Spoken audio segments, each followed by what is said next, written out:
사도행전 16장 25절에서 34절의 말씀입니다. 사도행전 16장 25절에서 34절의 말씀입니다.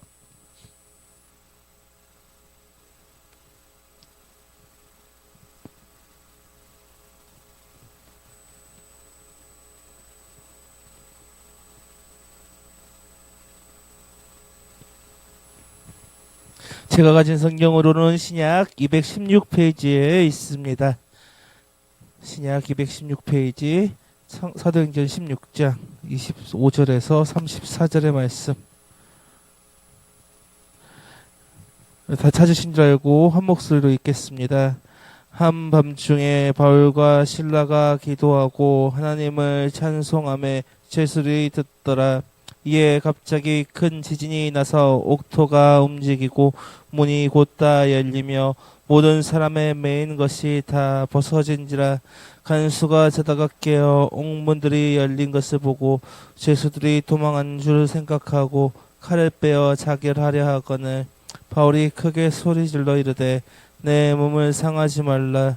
우리가 다 여기 있노라 하니 간수가 등불을 달라고 하며 뛰어들어가 무서웠다며 바울과 실라 앞에 엎드리고 그들이 데리고 나가 이르되 선생들이여 내가 어떻게 하여야 구원을 받으리까 하거늘 이르되 주 예수를 믿으라. 그리하면 너와 내 집이 구원을 받으리라 하고 주의 말씀을 그 사람과 그 집에 있는 모든 사람에게 전하더라. 그 밤 그 시각에 간수가 그들을 데려가가 그 맞은 자리를 씻어주고 그와 그 온 가족이 다 세례를 받은 후 그들을 데리고 자기 집에 올라가서 음식을 차려주고 그와 온 집안이 하나님을 믿음으로 크게 기뻐하니라. 아멘. 오늘 찬양대회가 있습니다. 그래서 좀 찬양에 대해서 여러분과 좀 이따 이야기해 보려고 합니다. 우리가 이 찬양이라는 것을 너무나 쉽게 넘길 때가 있습니다. 어쩌면 형식적으로 노래하고 찬양할 때도 있습니다. 그런데 중요한 것은 하나님은 언제나 우리가 하나님을 찬양하길 원하신다는 것입니다. 원래 하나님은 이스라엘 백성을 제사장 나라로 또한 하나님을 찬양하는 나라로 세우셨습니다. 그런데 이 이스라엘이라는 나라는 이 히브리 민족은 그 목적을 잃어버렸습니다. 제사장 나라가 되어야 하지만 다른 신들을 섬겼습니다. 하나님을 찬양해야 하지만 찬양하는 것을 잊어버렸습니다. 그에 합당한 열매를 맺지 못하였습니다. 예수님 시대에도 마찬가지였고요. 예수님은 저러한 모습들을 보고 이스라엘 백성들에게 그리고 바리새인들에게 이렇게 말했습니다. 저 돌들을 들어 아브라함의 자손이 되게 하신다. 또한 예수님이 예루살렘으로 입성하실 때 많은 사람들이 예수님을 찬양하였습니다. 그때 바리새인들이 그 모습을 너무나도 불편해했습니다. 그리고 저들의 입을 막으라고 예수님께 요구하기도 했습니다. 그때도 이렇게 얘기했습니다. 저들이 잠잠하면 돌들이 소리친다. 찬양할 것은 찬양은 해야 할 것이라는 것입니다. 하나님은 우리가 찬양하지 않으면 다른 것을 들어서라도 하나님은 찬양하게 하신다는 것입니다. 찬양은 하나님이 하신 일에 우리가 반응하는 것이기도 합니다. 또 하나님을 높이는 것입니다. 다윗은 자신을 구원하신 그리고 자신의 민족을 구원하신 하나님의 일하심에 감격하여 여러 시편을 남기며 찬양하였습니다. 그런데 더 놀라운 사실은 하나님은 찬양 가운데 능력을 행하신다는 것입니다. 오늘 본문에서도 마찬가지입니다. 오늘 본문에서 바울과 실라는 감옥에 갇히게 되었습니다. 왜 갇혔을까요? 오늘 읽지는 않았지만 사도행전 16장을 보면 바울과 실라가 전도하러 빌립보에 들어갔습니다. 그때 한 점을 치는 깃이 들린 여종이 쫓아왔습니다. 그리고 계속해서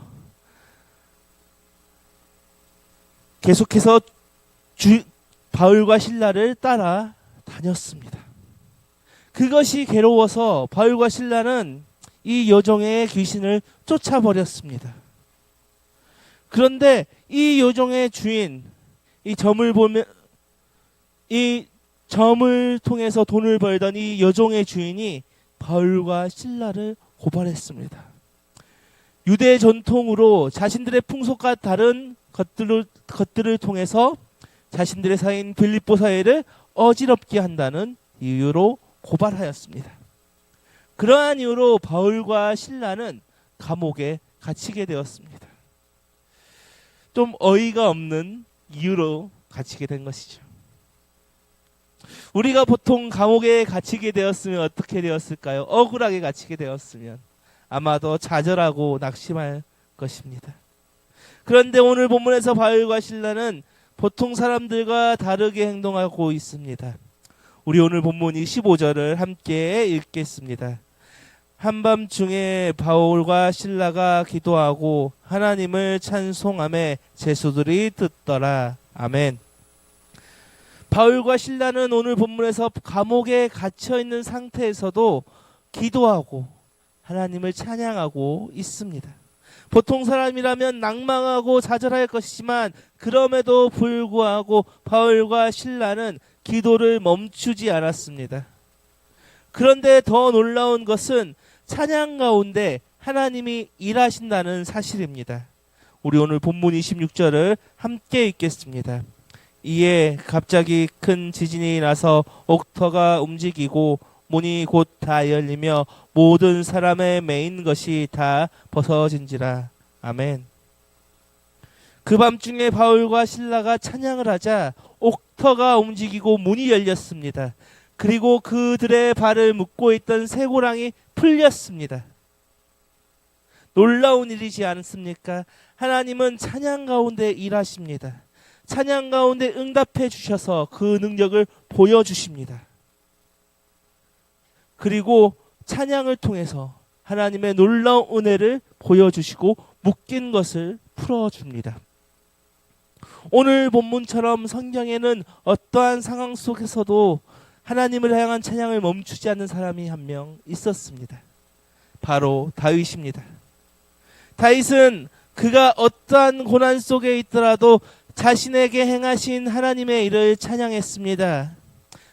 다윗은 사울에게 쫓겨다닐 때에도 하나님을 찬양하는 것을 멈추지 않았습니다. 또한 다윗은 자신의 큰아들 압살롬이 반란을 일으키고 그에게 점점 다가올 때 그조차도 찬양을 멈추지 않았습니다. 그가 왜 찬양을 멈추지 않았습니까? 그는 하나님이 행하신 일을 보았고 자신을 선으로 이끄실 것을 이미 알고 있었기 때문입니다. 그렇기 때문에 다윗은 찬양을 멈출 수 없었습니다. 하나님의 능력을 경험한 다윗은 어떠한 상황 속에서라도 찬양을 멈출 수 없었습니다. 찬양은 하나님의 능력을 경험하게 합니다.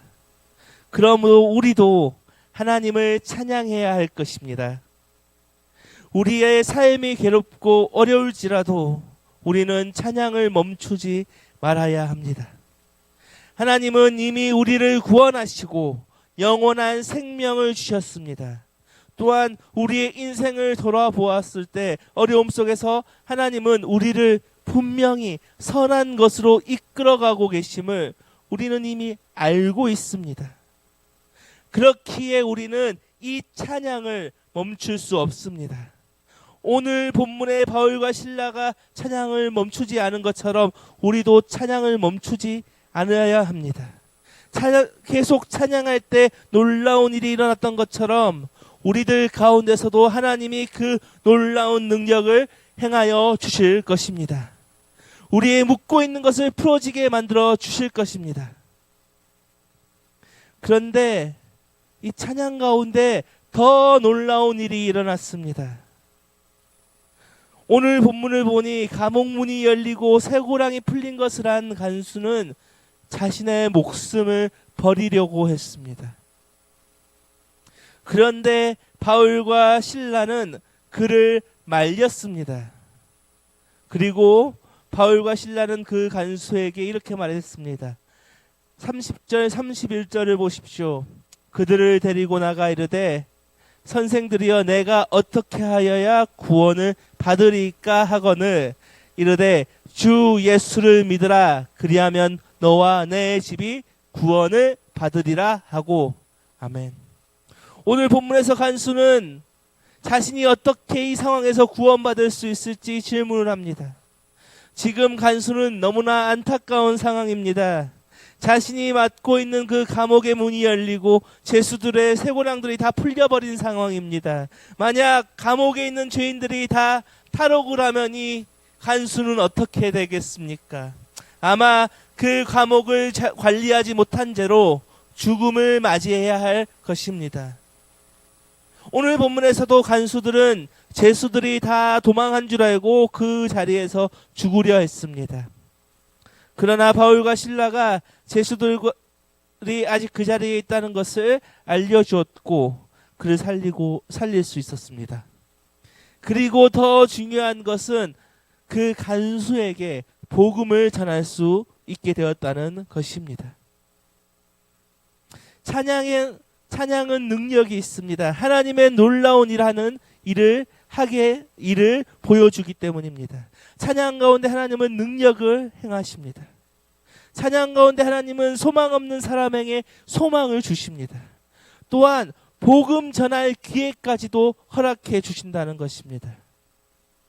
오늘 이 하나님의 놀라운 일을 경험한 이 간수와 가족들은 어떻게 되었습니까? 우리 오늘 본문 32절에서 34절을 함께 읽겠습니다.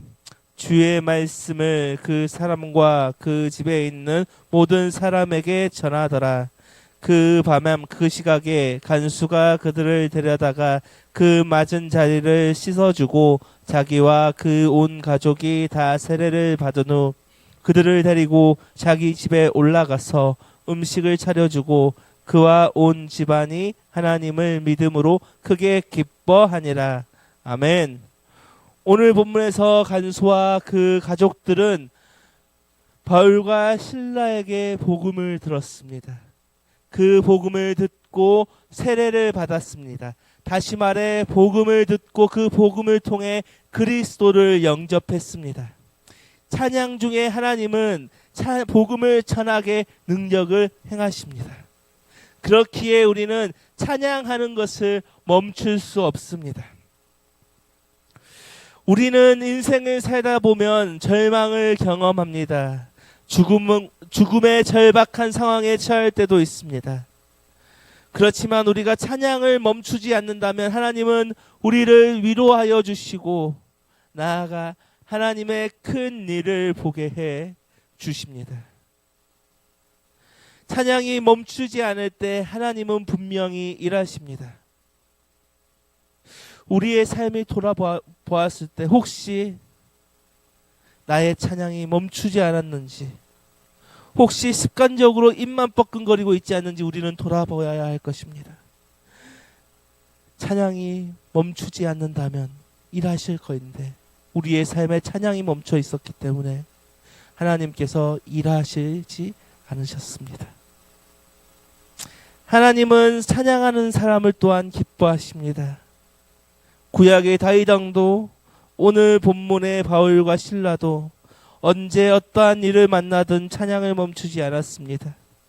그것이 그들의 신앙의 비결이었고 능력이었습니다.